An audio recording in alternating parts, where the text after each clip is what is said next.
আসসালামু আলাইকুম রহমতুল্লাহি ওবারাকাতু। আশা করি সবাই ভালো আছেন। আমি আল্লাহর রহমতে ভালো আছি, আপনাদের দোয়ায় আপনাদের মাঝে আবার ফিরে আসলাম।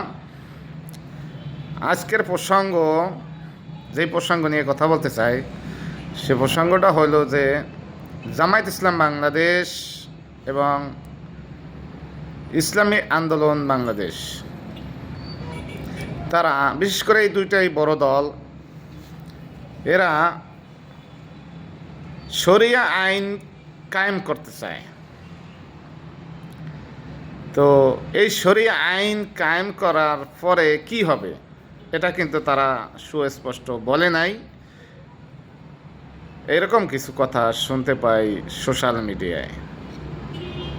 তবে এটা আমার কথা না, এটা হলে আমাদের দেশের বুদ্ধিজীবী যারা আছে, বুদ্ধি প্রতিবন্ধী যারা আছে, তাদের প্রশ্ন এটা জানার জন্য। তো সেই প্রসঙ্গে কয়েকটা কথা বলতে চাই যে শরিয়া আইন বাস্তবায়ন করতে চায় চরমনাই এবং জামাত ইসলাম বাংলাদেশ। এটা শুধু তাদের কাজ না রে ভাই, এটা তাদেরকে এরকম দায়িত্ব দিয়ে পাঠানোও হয় নাই। তিনিও যেমন মানুষ, আমিও তেমন মানুষ। মানুষ হিসেবে আল্লাহ সবাইকে এক বানাইছে, এখানে ভাগ করে নেই মানুষ। কিন্তু তার যে দক্ষতা, সক্ষমতা, বিদ্যা, বুদ্ধি আছে, ওইটা আমার ভিতরে নাই। সেই জন্যই তার আছে দেখে তিনি তার জায়গা থেকে এই যে নেতা, তাদের জায়গা থেকে তারা এই কথা বলছে এবং বলতে বাধ্য হয়েছে। কারণ কোরআনের আইন এবং হাদিস অনুসারে আল্লাহ বলছে, আমি যে কেউর মাধ্যমে আমি এটা বাস্তবায়ন করব, আর এটা হবেই হবে ইনশাআল্লাহ। তো এখানে যখন জামায়াত ইসলাম বাংলাদেশ, চরমনাই হুজুর, এরা শরিয়া আইন কায়েম করতে চায়, শরিয়া আইন যখন জনগণ ভোট দিল, তারা সরকার গঠন করলো।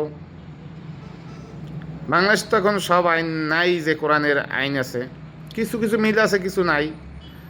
যখন কোরআনের সব আইন, শরিয়া আইন বাস্তবায়ন করব, তো বাস্তবায়ন করার পরে কি তারা ক্ষমতা চালাইবে? তো এরপরে কি ইলেকশন দিব পরবর্তীতে, না তারা এককভাবেই ক্ষমতা ধরে রাখবো, না কি করব? এই প্রসঙ্গে এই বুদ্ধি প্রতিবন্ধী যারা, তারা প্রশ্ন উঠাইছে যে শরিয়া আইন করে ফেলাইব, এরপর তো এককভাবেই চালাইবে তারা, তাহলে তো আর এখানে আর কোনো নির্বাচনের থাকবো না, নির্বাচন দরকার হইবে না, তারাই একারা সব কিছু করবো। এটা ওই বুদ্ধি প্রতিবন্ধী যারা তারা বলে। আরে ভাই, শরিয়া আইন যখন চালু হইবে, তখন তাদের ওই যে এই সিস্টেমই ইলেকশন হইব, ইলেকশন দিব, যেভাবে অতীত হয়েছে এভাবেই চলব। কিন্তু হয়তো অন্য কেউ হয়তো বা ওইভাবে ভালো কিছু করতে পারবে না।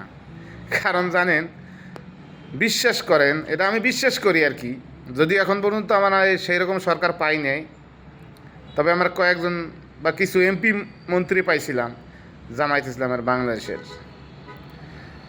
সেই এমপি মন্ত্রীদের দেখা আমাদের মনে হয় যে জামায়াত ইসলাম বাংলাদেশ যখন রাষ্ট্র পরিচালনা করতে পারে যদি 5 বছর, তাইলে আমি মনে করি না তাদের সামনে আর কেউ নির্বাচন কইরা এমপি কিংবা মন্ত্রী হইব। কারণ তারা ঘুষ খায় না, ঘুষ দেয় না, তারা দুর্নীতি করে না, দুর্নীতি কেউ করতে দেবে না। আর সের সাথে যদি কোরআনের আইন থাকে বাস্তবতায়, তাহলে চোরের হাত কাটা, চোর মানে ওই কেলা চোর না, রুটি চুরি করবো এইটা না, যে ওই ব্যাংক ডাকাতি করে পুরো ব্যাংক খালি করে ফেলায়, ওই ব্যাংক ডাকাতিদের হাত কাটা যাইব। যে দর্শন করে তারে ফাঁসি দেওয়া হবে। তো এই ধরনের কাজে অতএব হেরা রাষ্ট্র ক্ষমতা আইলে, শরিয়া আইন বাস্তবায়ন হইলে যে দেশে ইলেকশন থাকবে না, ইলেকশন প্রসেস থাকবে না, এই সিস্টেম থাকবে না, আইন থাকবে না, এটা ভুল ধারণা। আপনাদের আরও কিছু মানে আপনারা তো এই বুদ্ধিজীবী, শুধু কোরআন হাদিসের জ্ঞান তো আপনাদের কাছে নাই, না থাকার কারণেই হয়তো এই ধরনের প্রশ্ন তোলেন। অতএব এই ধরনের প্রশ্ন করে লাভ নাই।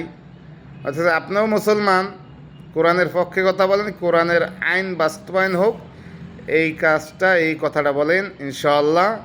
আর সবাই ভিডিওটি বেশি বেশি শেয়ার করবেন, প্লিজ প্লিজ ফলো দিবেন, সাবস্ক্রাইব করবেন। আসসালামু আলাইকুম আ রহমতুল্লাহি আ বারাকাতুহু।